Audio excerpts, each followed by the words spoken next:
शहर की हलचल के बीच एक साधारण परिवार में पला एक युवा लड़का आरब।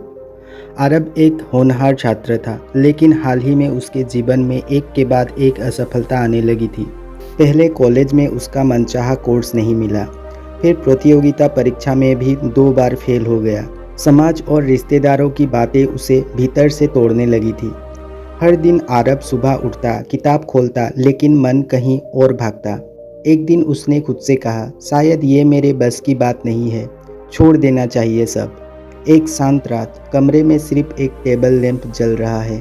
आरब की आंखों से आंसू बह रही थी। उसने फ़ोन उठाया और अपने पापा को कॉल किया। पापा, मैं थक गया हूँ, मुझसे नहीं होगा अब। पापा थोड़ी देर चुप रहे, फिर बोले, आरब, हारना गलत नहीं है, लेकिन हार मान लेना वो गलत है। पापा ने एक कहानी सुनाई। जब तू छोटा था, तूने साइकिल चलाना सीखा था ना? कितनी बार गिरा था तू, लेकिन हर बार उठकर फिर कोशिश की थी। अब सोच, अगर तू तब हार मान जाता तो। उन शब्दों में कुछ था।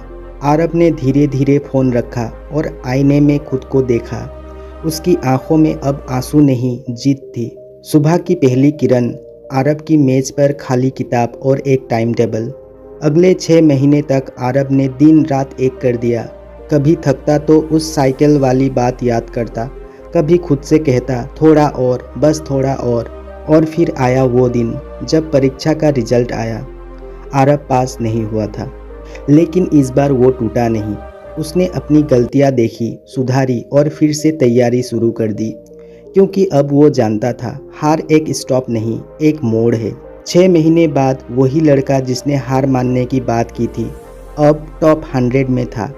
कहानी से सीख, जब हार मानने का मन करे तो रुकिए, खुद से पूछिए, क्या मैंने सच में अपनी पूरी कोशिश की है? क्योंकि जीत उन्हीं को मिलती है जो हार के बाद भी खड़े होते हैं। याद रखिए, थोड़ा और सह लो, जीत तुम्हारी बहुत करीब है।